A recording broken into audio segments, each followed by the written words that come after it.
welcome to News Channel 8. I'm Jerome Aegean from the University of the Virgin Islands campus right here on St. Croix. Tonight's top story, we're going to focus in on the funeral that was held today for Steve Bombelli Williams. He was the garbage man who was killed just 2 weeks ago. Here's News Channel 8's Wes Small, who covers that story. We're in Scion Farm right now. We're at the funeral of Steve Bombelli Williams, who was gunned down recently in the Golden Rock area. We all remember that tragic day. James Bates, the owner and CEO of Bates Trucking. There's really no words to put it. I just went and paid my respects to the family inside. I know you've been grieving from day one when this happened on that tragic Monday on March 16th. James, what can you say at a time like this? Well, I know Bombelli was a good man. That was his first job. He worked with us for about 13 years and never missed a day. Never had no problem with the customers, always on time, pick up his route and everything. We're going to really miss him. We're going to really miss him. A lot of the employees them can't believe what happened and so, but he was a very, very, very good employee, you know, so we're going to really miss Steve. All right, well, we certainly hope that he's in a better place. Peace go with him and his family, and of course, sorry for your loss, as you've lost not only a fellow employee, but a friend. Right now, as we stand in front of one of your Bates trucks, you guys are going to show your camaraderie by lining up at the funeral procession today. Yeah, a lot of truckers contact us and they say they want to pay the respect to Steve just because he was a good trucker, very, very good driver, never had no problems. We have people like Stanley Walters, Patrick Trucking, Forger Trucks, all the truckers out there just coming out and give a little motorcade after the funeral to the road to the graveyard. They're going to be following the funeral car going down the road. You know, James, this weekend, Danny I and Pancho Ra, Terrence Positive Nelson will be emceeing it. You know, they're having a peace rally this weekend.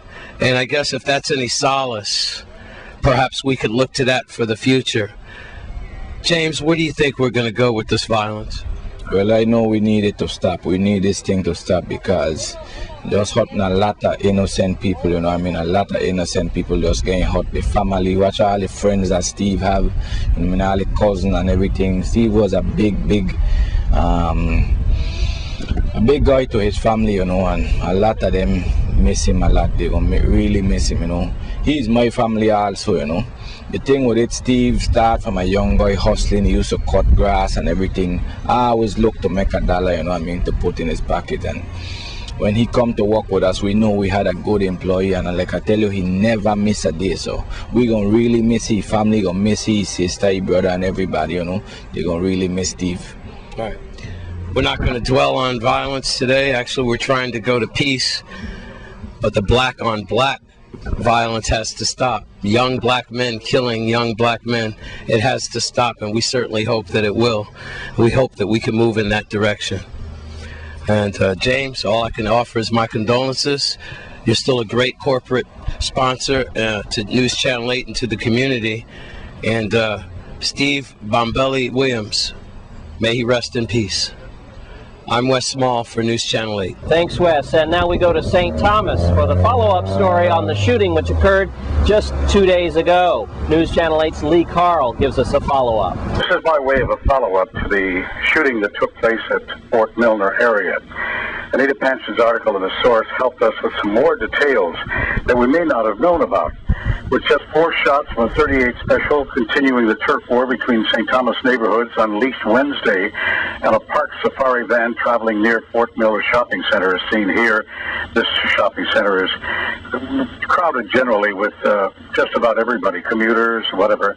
A 19-year-old Omari Benjamin, a passenger, jumped from the bus, fired once before running to a nearby Allied rental building.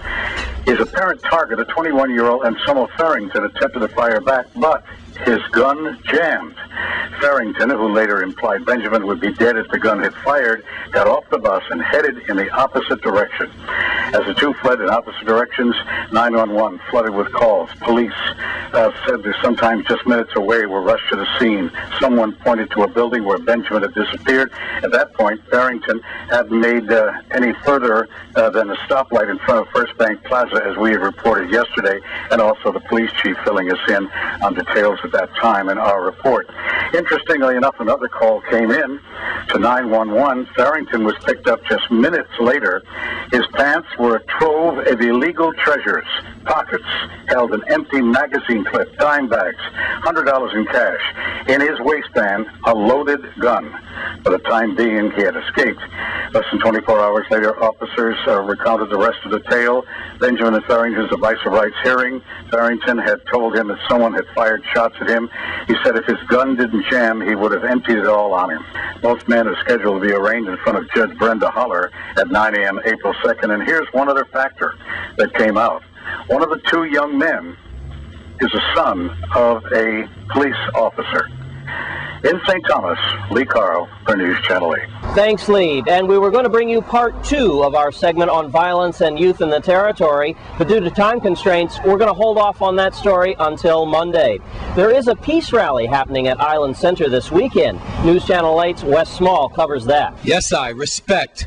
I am with now the brother himself, Phil Pix's Merchant, who was wounded in that shootout at Frontline, senseless shooting.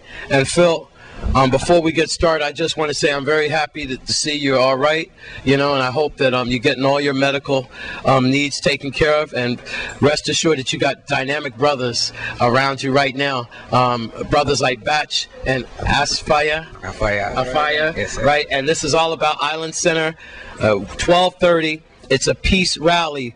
Poncho Ra will be there, and Positive Nelson, Senator Nelson will be the MC, and Batch, you could fill us in on the other things and why we're doing this for this dynamic brother who just happened to stop at Frontline and see a friend and catch a bullet in his back. He wasn't involved in a turf war, a gang war. He wasn't throwing down on violence, and I mean, I don't understand why black people are killing black people and hurting each other like we're doing.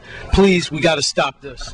Well, give thanks to St. Croix, Westmar, Channel 8, everyone that has been showing the love for the brother, Phil Pix Merchant, who has been a musician and a volunteer in this community, giving his talents and his service for many years. It's going to be a powerful event of different bands coming together to show the show of unity and for the cause of stopping the violence. So we're asking the community to come forward Sunday, 12:30, Island Center. Many of the bands, Route 1 band, Lion band, Jacob Seed band is going to be there. Many guest artists, I and myself. Phil will be there, Afaya will be there, Sister Aima. We have many different vocalists and performers in the community who are coming forward to show the love to the brother for his strength and giving thanks for the preservation of life that the fathers allow us to have him still here with us. So we're just asking the community to come forward and, you know, show your support. It's just small, nominal fee to come in to show support of that towards the benefit. And it's also, again, it's a campaign for us stopping the violence in the community of us, the non-unnecessary violence.